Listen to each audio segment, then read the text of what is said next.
So we talked briefly about the colonies and England breaking up. It was a bad relationship, a dysfunctional one, and then the colonists finally had enough, and they said, "Hey, we're going to break up." Now, to formally do this, you've got to do right. You've got to break up properly, and the way that the colonists decided to break up properly was to have a formal document that would be delivered to the king that would outline the reasons. Hey, this is why we've had it. This is why we're sick of it. This is why we want to leave. And there's all kinds of ways we could really study this document. This is called the Declaration of Independence. This is going to eventually lead to war. We could study it in a lot of different ways.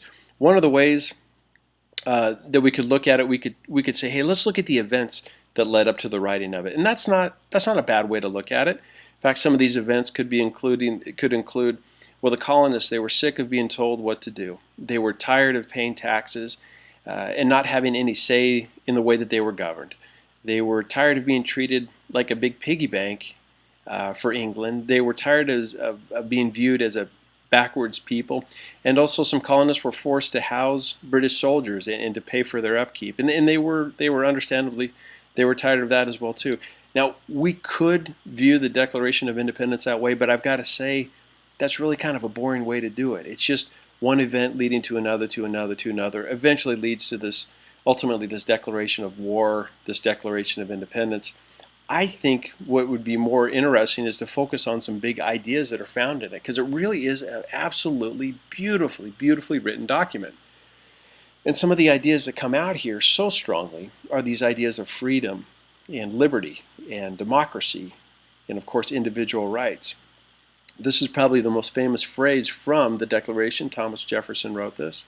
He said, "We hold these truths to be self-evident, that all men are created equal, and that they are endowed by their Creator with certain unalienable rights, that among these are life, liberty, and the pursuit of happiness." It's a beautiful phrase. It's beautiful writing. Now, these words have meaning, and there's emotion behind these words.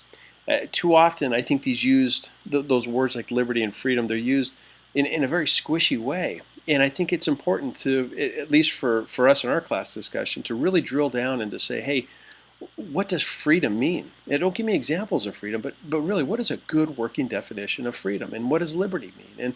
And this idea of equality for all, what did they mean by that? What do we mean by that?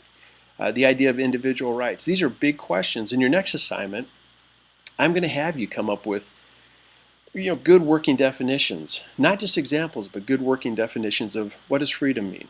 What does liberty mean? Is there a difference between liberty and freedom?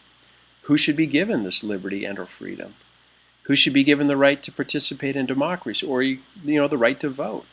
And what exactly are rights? What are guaranteed rights by being an American? What are these rights? And are there limits to the rights of individuals, or should there be limits to the right of individuals? These are the big questions that I want to focus on, and we'll spend a few class times talking about this, and hopefully we can get our head around this.